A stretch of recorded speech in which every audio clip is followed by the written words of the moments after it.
Hello, this is question 80 on stoichiometry.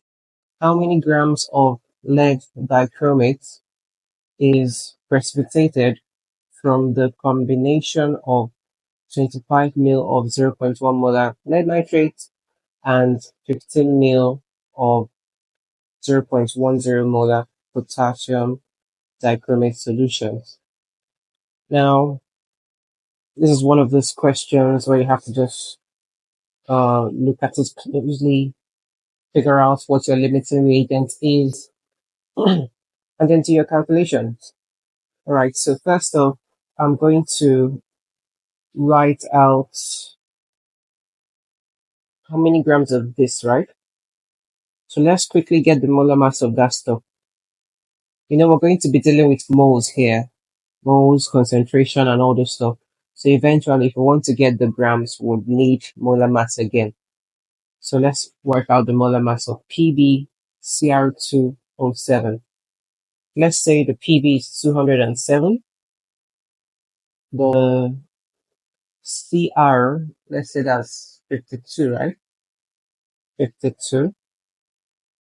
And then the oxygen, that's 16. These are the relative atomic masses. I'm working out the molar mass of PbCr2O7, okay? So when you solve all that out, you should get about 423 grams per mole. We'll just leave that aside first. Now, let's write out our equation of reaction between lead nitrate and K2Cr2O7. It's just an interesting exchange that will happen here.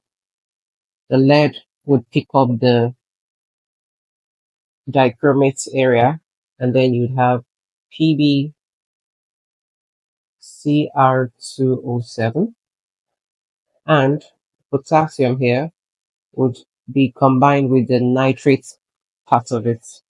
So you get KNO3. That's potassium nitrate. So this is what you write first, and then you go ahead to balance it. So by putting a 2 here, because this is K2, you figure out that your potassium is balanced and the nitrate is affected. And it was a good choice because the nitrate was already 2 here. So that was a very good thing to do. Now that this equation is balanced, you can see that it's balanced. The next thing to do is to figure out what we would need to compare with this. That's what we want to generate, right? So do we compare the lead nitrate with this? Or do we compare the potassium dichromate with this? The answer is we compare the limiting reagent with our lead dichromate. So that means that the next thing to do is actually to figure out what is the limiting reagent here. So let's get the number of moles of both of them. Number of moles of PbNO32 is concentration times volume. Look at it, 25 ml of this. So the concentration is 0.15 times volume. I'm using N equals C times V here. The volume is 25 ml, right? But I'm going to have to divide that by 1,000 for unit consistency. And after doing that, I would get 0.00375 in moles. Similarly, the number of moles of the second one, potassium dichromate, will be the concentration, which is this, multiplied by the volume, which is 15. Again, dividing by 1,000 there. And after doing that, I'm having 0.0015